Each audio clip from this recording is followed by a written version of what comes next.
বাবাকে নিয়ে ঘুরতে যাওয়ার মজাই আলাদা। তো সময় এসেছে আমারও আজকে মা বাবাকে নিয়ে ঘুরতে যাওয়ার। তো চলে এলাম দীঘাতে।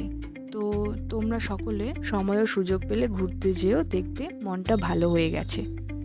লাগলো কমেন্ট করতে ভুলো না, কিন্তু ভিডিওটি ভালো লাগলে অবশ্যই একটি লাইক করে দিও। আর আমার পাশে থাকার জন্য অবশ্যই ধন্যবাদ। তোমরা না থাকলে আমি আজকে দূরে চলে আসতে পারতাম না। স্টে অন বন্ধুরা। হ্যালো বন্ধুরা, তো আজকে আমি অনেক দিন পরে একটা ব্লগ নিয়ে চলে এসেছি। আজকে আমরা ঘুরতে যাচ্ছি। কোথায় বলো তো? যেতে যেতে বলছি। তো এদিকে দেখো মা সব প্যাকিং শুরু করে দিয়েছে, আমিও অলরেডি আস্তে আস্তে করছি। এদিকে মা সব গোছগাছ করছে। দুদিনের প্ল্যান ছিল আমাদের, দীঘায় যাচ্ছি বন্ধুরা, তো আর পারলাম না। তো আমরা সবাই রেডি হয়ে গেছি, দেখো আমিও রেডি, এদিকে মা বাবা সবাই রেডি। এখন বেরোবো আমরা, টোটোর জন্য অপেক্ষা করছি। ফাইনালি টোটো চলে এসেছে, তো আমরা টোটোতেও চড়ে গেছি। আমি, মা আর বাবা সামনে বসেছে, এদিকে টোটো ড্রাইভারও সামনে আছে। তো আমাদের বাড়ি হচ্ছে এনজিপির থেকে প্রায় 10 মিনিট লেগে যায় আমাদের বাড়ি থেকে এনজিপি যেতে। তো এনজিপির উদ্দেশ্যে আমরা রওনা হয়েছি। আমাদের ট্রেন ছিল রাত 8টা, তো আমরা 1 ঘন্টা আগেই বাড়ি থেকে বেরিয়ে গেছি, যাতে কোনো প্রবলেমে পড়তে না হয়। অনেকটা ট্রাফিক জ্যামও থাকে মাঝখানে, তো যার জন্য দেরি হওয়ার সম্ভাবনা থাকে। তো সেই জন্য আমরা আগেই চলে গেছি। এই দেখো আমরা প্ল্যাটফর্মে চলে এসেছি। তো ট্রেনও চলে এসেছে। তো ট্রেন আসার জন্য ওয়েট করছিলাম। তো ট্রেনেও আমরা চড়ে গেলাম ফাইনালি।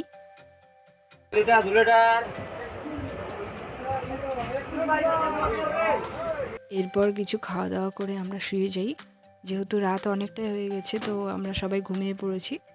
এরপরে হচ্ছে পরের দিন সকালে।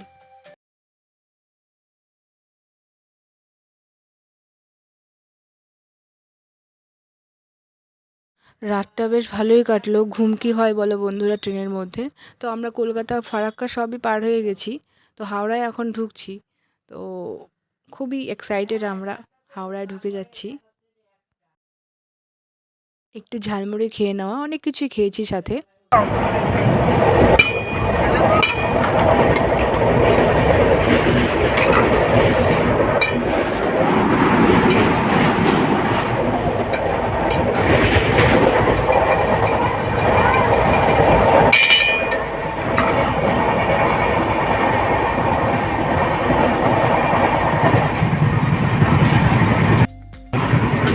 টাকা ধরো ধরো, না না না, একটাই।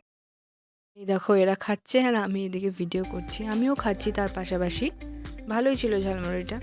তো অনেক কিছুই খাচ্ছি, যেহেতু সময়টা অনেক, প্রায় 1.5 দিন লেগে যায় আমাদের এখান থেকে। কেসটা হয়েছে কি, তো বাদামালার টাইম নেই, এদিকে ট্রেন ছেড়ে যাবে, তো এদিকে আবার খুচরো লাগবে ওর, তো তাই খুচরো দিতে যতটা সময় লেগেছে তারপর দিয়ে দেওয়া হলো, তাড়াতাড়ি করে চলেও গেল। হাস্যকর একটা ব্যাপার। আমরা নামবো বলে সুপার এক্সাইটেড, চলে এসেছি, প্রায় নেমে গেলাম। অনেকগুলো লাগেজ নিয়ে আমরা চলে এলাম, 4-5টা লাগেজ তো হবেই, ছোট বড়। এদিকে টিটি চেক করছে, বলছে যে আমরা টিকিট কেটেছি কিনা, তার জন্য একটু। তো এরপরে আমরা রুমে গিয়ে ঠিক তারপরে কি করলাম, তো এরপরে নেক্সট ভিডিওতে আমরা সেটা নিয়ে আসছি বন্ধুরা। ততদিন স্টে অন, তোমরা সবাই ভালো।